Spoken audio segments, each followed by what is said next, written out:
At dahil nga natapos na matiles yung lababo natin, ayan na yung lababo natin mga idol. At saka, oops, wait lang. Yan, may limango pala akong iniinit. Pulutan yan. At nalagyan na ng kisame yung CR natin. Ayan. Kaya dito naman tayo sa ating main door mga idol.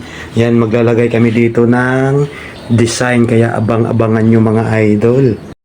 At agad na nga ito sinukatan ni Pare Gigi mga idol para malagyan na o magawan ng pattern.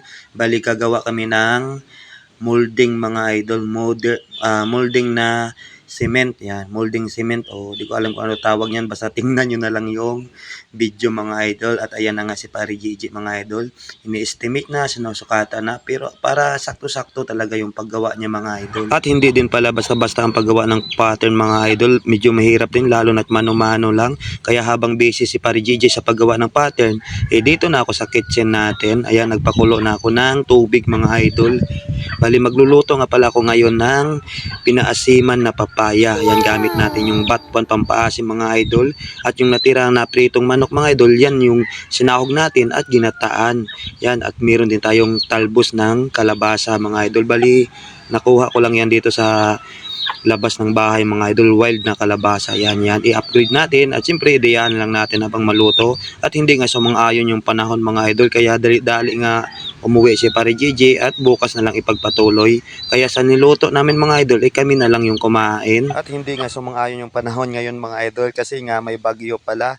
Kaya ito, kami na lang ng misis ko yung kumain sa niluto namin. At si Pare Gigi, bukas na yun mga idol. At kinabukasan nga mga idol, maaga pang dumating si Pare Gigi para ipagpatuloy yung ginagawa niya. At ayan na nga siya mga idol, naglalagay na ng spike o mga pako, nagbabarina para kumapit yung simento natin dyan. At medyo maganda na nga yung panahon mga idol, ayan sumikat na yung araw. Kaya ito ako, bumalik na naman dito sa Dirty Kitchen para magluto ng tuyo. Madalian lang to mga idol para lang may breakfast kami.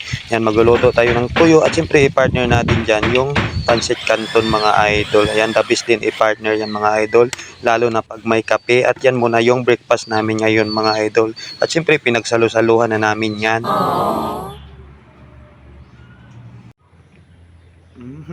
At pagkatapos nga namin kumain mga idol, ayan, balik na naman dito sa aming main door.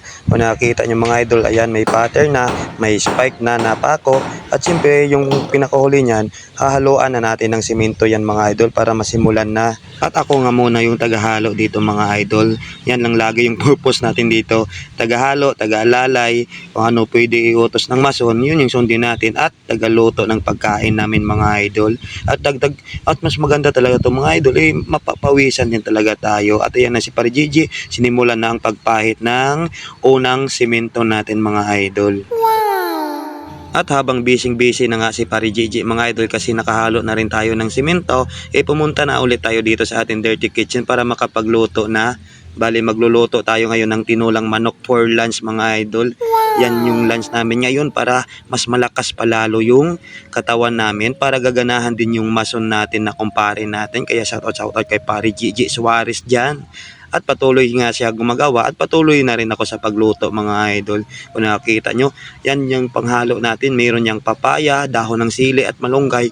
Okay na yan mga idol for lunch. At tamang-tama talaga yan sa medyo malamig nating panahon mga idol. At kung nakikita nyo nga mga idol, ayan, lumalabas na yung forma ng pintuan natin. At ito na nga mga idol, tinawag ko na si Pare Gigi para kumain na kami for lunch. At sadyang gaganahan ka talaga sa pagkain mga idol, lalo na napakasarap din ng ulam mo at medyo nakita mo na yung pinagpaguran mo mga idol. Ayan na ho, andyan na sa bahay mo. Ayan, di baling gumastos ka dyan sa labas, importante may nakalaan din para sa bahay mo mga idol.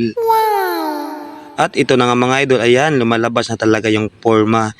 Yan yung tinatawag na molding mga idol. Siyempre mayroon din talagang molding na kahoy. Yung sa amin mga idol, simento yung pinagawa natin para mas matibay yan. At after nyan mga idol, siyempre gagawa lang natin yan o lalagyan pala natin yan ng skim coat o masilyahan natin para lalo gumanda mga idol. At siyempre bandang huli, mapinturahan na natin pag mayroon na ulit tayo ng budget mga idol. Pag may budget ka lang, ituloy-tuloy. Pero pag wala, antay muna tayo sa susunod na budget. At ito na nga mga idol, after ng lagyan ng simento o pinatigas na, ayan, lilinisan na yan natin mga idol para mas lumabas talaga yung forma niya mga idol. Siyempre, hindi maiwasan na madudumihan talaga yan, matatalsikan ng simento. Kaya ayan, lilinisan muna natin.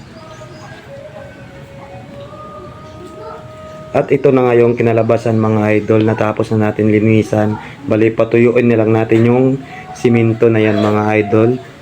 Para after tumuyo o mayroon na tayong pambili ng pangmasilya natin o skim coat, masilyahan na natin at mapinturyahan mga idol. Pag may pintura yan mga idol, ilalabas na talaga yung ganda niyan.